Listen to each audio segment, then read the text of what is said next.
Well, I mean, you know, if Luke Cage and T'Challa have ever had a chance to kind of hang out as they do in the comic books, if we could do a cinematic version of that, it would be a great thing.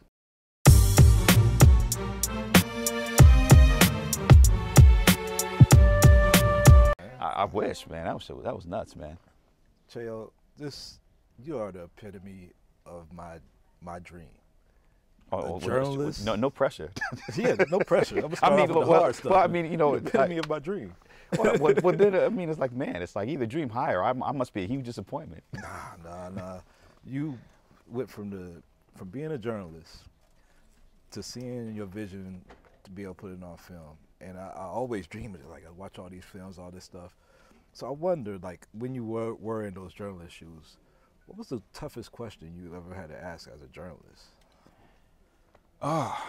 Well, my technique as an interviewer is that I would spend all day with somebody, say like I was with Big, like, you know, if I was around Biggie and I was going to ask him questions about selling drugs or about, you know, friends of his that died.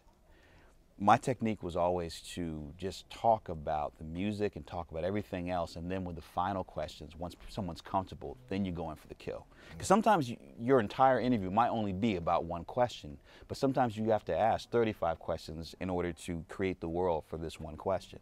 Yeah. And it's a lesson that I learned. The thing is that every single lesson that I learned as a journalist reflects directly back on how I run the show. Because honestly, I see the show as being like a big magazine, and I'm just the editor-in-chief of the magazine. You know, and as an editor-in-chief, you're a part of every single story, but each individual writer, with their byline, that's their story. And so it's a combination of having an overall vision for the show, but at the same time allowing, you know, the Aida Crowells and the Akela Coopers and the Charles Murrays and the Nathan Jacksons and, you know, the Matt Owens and the Matt Lopes and, you know, everybody that is just, you know, coming with their different vision to do that, yeah. You know. Thing is that there was one time on set with Mahershala, and we were on the roof. It was episode 2 of last season, and the line that I needed him to say was, "My name is not Cottonmouth." But every time he did it, he was just like, "My name's not Cottonmouth." He never really gave it like he does in the show. And I was just nervous, and I was almost pushing it. And the director said, Paul McGagan said, "Relax, he's building up. I've seen actors do this. You just gotta just let it go." So that by the time he said, "My name is not," like, it felt real. Yeah. And you just learn to just kind of like, you know, let something breathe, because you will have time to get to the point that you're trying to get to. And that's really just the main thing. I've watched season 2. There's a lot of stuff we can't talk about because fans haven't seen it yet. But I do want to say that y'all see Brooklyn. It was Harlem all last time. Now you see some Brooklyn, and you deal with the lingo and everything. And it's sometimes hard to hear the patois of Jamaicans and everything, but you make it so that you could hear it. How difficult was that to weave this language in there, but make it palatable for like a wide audience? Well, that's the thing. Like, we don't make anything palatable. It's just like we just go for it, and people realize that you know, if you think of everything as water, if you stop thrashing long enough to float, you're going to be fine. And so rather than spoon feed or, you know, have somebody have you know, a weakened Jamaican accent to make it easier for people that aren't used to the culture to understand, we just threw them off in the deep end, because that's what it's like when you're in Brooklyn. That's what it's like back in the 90s when I'd be at these hip-hop parties, and then all of a sudden they're playing Tenor Saw, they're playing Supercat, or they're playing, you know, Don Penn, or they're playing, you know, Sister Nancy. Yeah.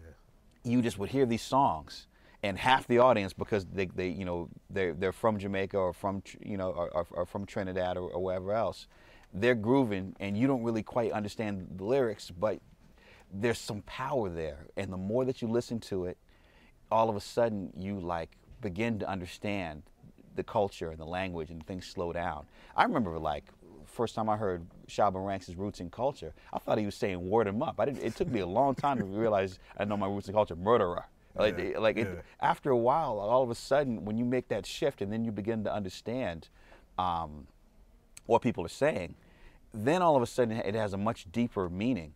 The same thing happened, of course. I mean, like, that's why I love, the television show The Wire, because when you watch The Wire for like the first 3 seasons, and then you go back and listen to some of those Wu-Tang records, all of a sudden the skits make complete sense. Yeah. Because at first you're like, why is Ghostface talking about his shoes and like what's going on? And then you watch The Wire, you come back, oh, they're waiting for the re-up. All of a sudden you have this much deeper understanding of the world that's being painted. But like the genius of Wu-Tang is like they know that half the audience has never been to the projects and has no idea what they're talking about, but they're just creating a world. Yeah. And that's really what we try to do, is create a world, and then you bring people into it in a real way so that people from that world see it and recognize it and appreciate it, as opposed to thinking that, oh, they're just going to come in here and do some surface shit and leave. Yeah. Cheo, you've been a great filmmaker, great journalist, and I think we should celebrate you more. But great season 2, and I hope you get season 3, 4, and 5. I hope we see Luke Cage go into the theatrical universe too. Well, I mean, if Luke Cage and T'Challa have ever had a chance to kind of hang out as they do in the comic books, if we could do a cinematic version of that, it would be a great thing.